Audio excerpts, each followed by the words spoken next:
एक छोटा सा गांव था जहां मिट्टी की खुशबू और लोगों की सादगी में जीवन बसता था। उसी गांव में एक लड़का रहता था जिसकी आंखों में सपने थे, बहुत ऊंचे, बहुत दूर तक जाने वाले। उसके पास धन नहीं था, लेकिन उसकी सोच अमीर थी। वह चाहता था कि एक दिन उसका नाम हो, उसका काम हो और उसकी पहचान हो।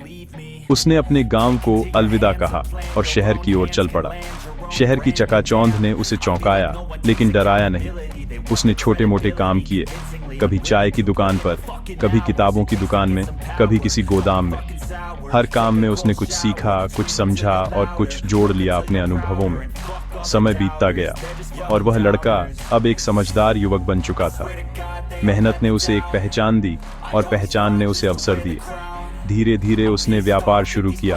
पहले एक छोटी सी दुकान, फिर एक गोदाम, फिर एक यूनिट। उसकी लगन ने उसे सफलता की ओर बढ़ाया। एक दिन उसने महसूस किया कि अब जीवन में स्थिरता आ गई है। उसने विवाह किया और कुछ समय बाद उसके घर में एक नन्हा मेहमान आया। वह पिता बन चुका था और यह भूमिका उसे सबसे प्रिय थी।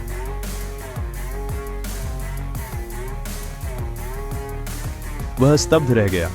उसने सोचा, इतनी मेहनत, इतना संघर्ष, इतनी सफलता, सब किस लिए, अगर जीवन ही साथ छोड़ दे? उसकी सबसे बड़ी चिंता थी उसका बेटा। वह बहुत छोटा था और व्यापार की समझ से दूर। पिता चाहता था कि बेटा तैयार हो, समझे, सीखे, ताकि अगर वह न रहे तो बेटा संभाल सके। इसे उठाओ और बाहर जाओ। जो इसमें है उसकी कीमत बढ़ाकर वापस लाओ, लेकिन अंदर क्या है ये अभी मत देखना। बेटा डब्बा उठाने की कोशिश करता है, लेकिन वह भारी होता है। फिर भी वह कोशिश करता है और जैसे तैसे बाहर निकलता है। मैं इसकी कीमत कैसे बढ़ा सकता हूँ? क्या आप इसे पीसकर मुझे आटा दे सकते हैं? मैंने गेहूं को आटे में बदल दिया। अगले दिन फिर वही डब्बा दिया जाता है। इस बार उसमें आटा होता है। बेटा सोचता है, अब मैं क्या करूं? उसे याद आता है कि आटे से ब्रेड बन सकती है। क्या आप इससे ब्रेड बना सकते हैं? आधी ब्रेड आप रख लो, आधी मुझे दे दो। बेकरी वाला उसकी बात मान जाता है और ब्रेड बनाकर दे देता है। बेटा घर आता है और ब्रेड दिखाता है। पिता फिर खुश होते हैं, लेकिन उन्हें पता है कि अभी और सिखाना बाकी है। अगली सुबह एक नया चैलेंज आता है। इस बार ब्रेड की कीमत को कई गुना बढ़ाकर लाना है। बेटा सोचता है, ब्रेड से सैंडविच बन सकते हैं। मेरे पास ब्रेड है, क्या आप इससे सैंडविच बना सकते हैं? सारे ब्रेड आप रख लो, मुझे सिर्फ कुछ सैंडविच दे दो। अब तू तैयार है? अब तू मेरे साथ ऑफिस आएगा। ये कहानी सिर्फ एक बच्चे की नहीं है, ये हर उस इंसान की है जो जीवन में आगे बढ़ना चाहता है। इसमें कई सबक छिपे हैं। पहला सबक यह है कि व्यापार सिर्फ खरीद बिक्री नहीं है, ये मूल्य बढ़ाने की कला है।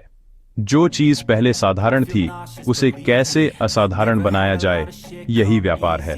दूसरा सबक यह है कि जब तक आप खुद को विकसित नहीं करते, आपकी कीमत नहीं बढ़ती। गेहूं से आटा, आटे से ब्रेड, ब्रेड से सैंडविच, यह विकास की सीढ़ी है। जीवन भी इसी तरह है, जब तक आप खुद को निखारते नहीं, तब तक आप आगे नहीं बढ़ते। तीसरा सबक यह है कि उम्र मायने नहीं रखती। सीखने की इच्छा, समझदारी और मेहनत, यही असली पूंजी है। चौथा सबक यह है कि हर इंसान के पास समान संसाधन होते हैं, 2 हाथ, 2 पैर, 1 दिमाग। फर्क सिर्फ इस बात से पड़ता है कि आप अपने दिमाग का इस्तेमाल कैसे करते हैं। और सबसे महत्वपूर्ण बात, बदलाव जरूरी है। समय के साथ बदलना, नई चीजें सीखना, खुद को बेहतर बनाना, यही जीवन की सच्ची सफलता है। इस कहानी से हमें यह समझ आता है कि जीवन में हर कदम एक अवसर है, अगर हम उसे पहचानें, समझें और उसका सही उपयोग करें। खुद को गेहूं से सैंडविच तक का सफर तय करने वाला बनाएं, क्योंकि वही लोग आगे बढ़ते हैं जो खुद को लगातार बेहतर बनाते हैं।